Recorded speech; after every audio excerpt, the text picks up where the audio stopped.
qaab ciyaareed liita ay ku bilaawdeen xilli ciyaareedkan waxay fadhiyaan kaalmo markii loo eego aan looga baran kooxaha waaweyn waa xilli ciyaareedkan Chelsea Liverpool oo kuwan ka hadlayo caawa ay ku balansan yihiin mid kasta mid kale ay ka qabtaa raja inay ka qaadato 3 dhibcood oo muhiim ah kulan ka dhici doona gegida Stamford Bridge. Chelsea kulankan waxay ciyaari doonaan iyagoo aan macallin haysan. kulankii ugu dambeeyay guuldarrada Aston Villa ayaa keentay in shaqada laga diro hogaamiyihii xilligaasi Graham Potter si ku meel gaar ah shaqada waxa uu hayaa Bruno Salter. Chelsea ayaa doonaysa ka soo kabashada guuldaradii Sabtidii Bridge Aston Villa ka soo gaartay halka Reds ay doonayaan iska dhaqaan murugadii ay kala kulmeen kooxda Manchester City.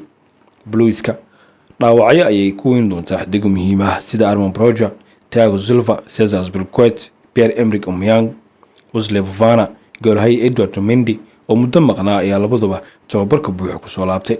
Fofana ayaa la filayaa 3 daafac dhexe la ciyaaro Bernard Badiashile iyo Khalid Koulibaly.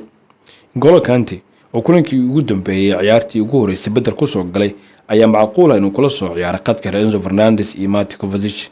taa haddii ay dhacdo macallin Bruno u dooran karo inay noqon karaan weeraryahanna laba ah inay ciyaaraan kooxda martida ah dhinaceeda wax ka maqnaan doona Thiago Alcantara, Nabil Keita, Stephen Bajcetic. Klopp ayaana shaxda ciyaareedkiisa ciyaari doona 4-3-3 oo ku ciyaari doono. James Milner ayaa qadka dhexe kala bixi kara Harvey Elliott halka Firmino weerarka iga soo hormari karo Cody Gakpo. 4 saac ayaa kulanka la baasan doona.